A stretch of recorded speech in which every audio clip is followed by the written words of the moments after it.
Tiap hari Arafah ada berkumpulnya 40 wali di atas gunung sekitar daerah Mekah. 40 wali ini tersebar ke seluruh pelosok dunia dan setiap tahun mereka memang berkumpul di atas bukit itu. Maaf ya, tempatnya dirahasiakan. Di antara mereka ada wali yang datang dengan cara terbang, naik sajadah seperti Aladin, dan ada pula yang muncul dari bumi. Ada pula wali lain yang datang dengan naik burung, begitu pula ada yang celing bisa langsung sampai ke lokasi gunung bukit itu. Acara tahunan ini dipimpin langsung oleh rajanya para wali yang setiap masa hanya satu orang di seluruh jagat semesta ini. Ketika para wali sudah berkumpul di atas bukit itu, mulailah terdengar dentuman-dentuman dan lantunan zikir yang terpancar dari hati mereka.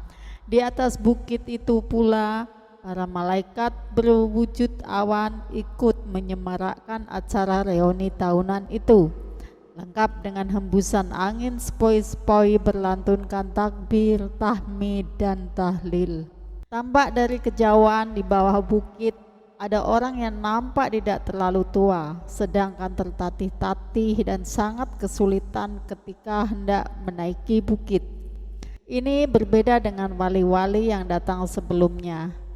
Seorang tua ini tampak sungguh sangat kesulitan mencapai titik bukit tujuan.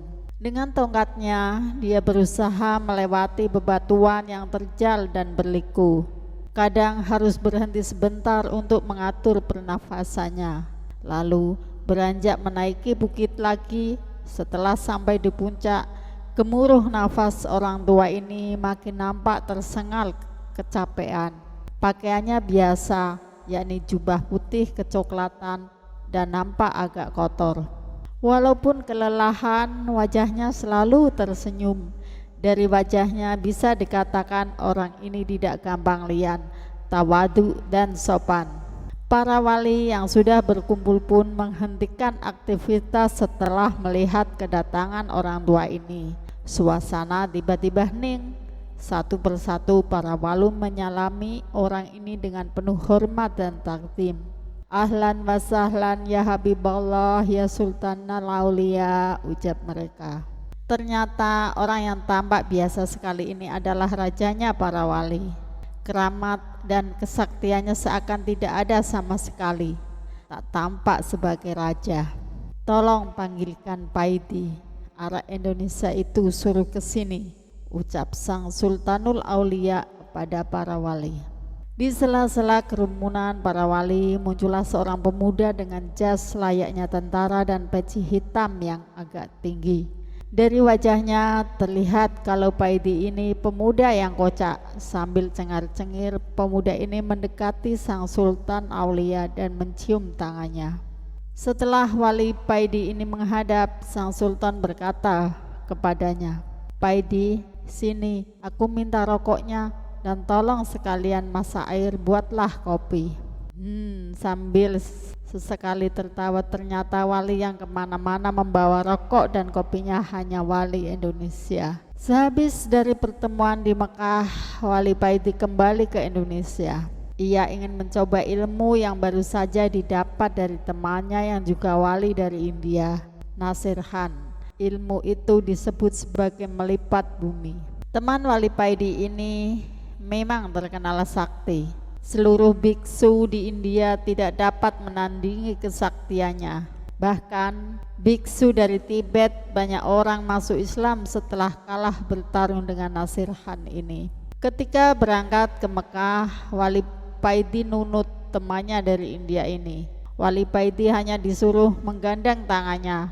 Lalu tiba-tiba saja celing, Paidi dan temannya Nasir Khan sudah berada di Makkah, di atas bukit tempat pertemuan rutin. Dan karena kasihan, wali Nasir Khan ini mengijazahkan ilmu melipat bumi kepada wali Paidi, supaya di acara pertemuan-pertemuan yang akan datang ia tidak repot mencari tebengan lagi. Wali Paidi mencoba memejamkan matanya dan mulutnya mulai berkomat kamit membaca doa-doa khusus.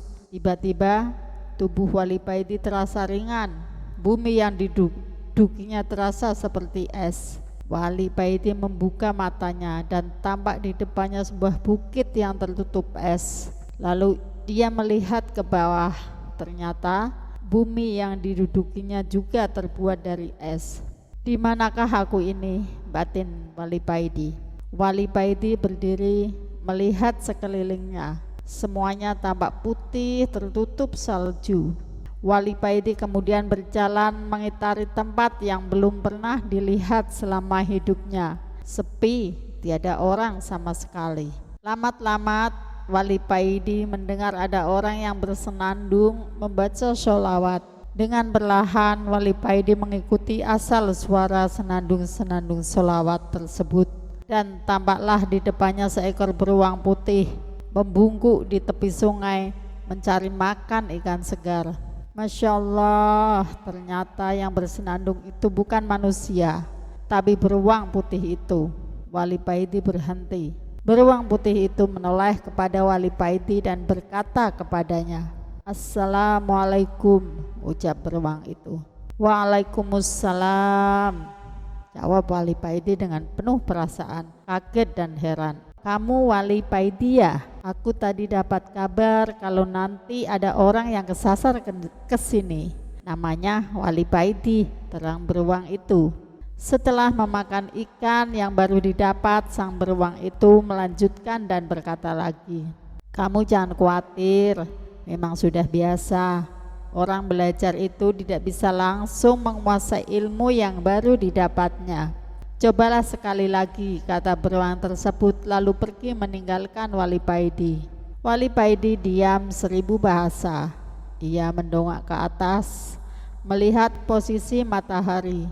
Ternyata dia kesasar ke kutub selatan dan bertemu beruang putih yang bisa bicara, bersolawat, dan berzikir.